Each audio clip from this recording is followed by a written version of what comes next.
Guys, এটা ভেঙে গেছে। এটা চেঞ্জ করার জন্য বলেছিল, কিন্তু ওইটা মালটা পাওয়া যাচ্ছে না।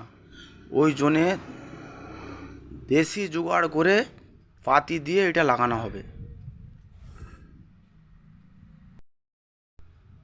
এটা ডিল করলাম, পরের ভিডিওতে দেখাবো কিভাবে লাগিয়েছি।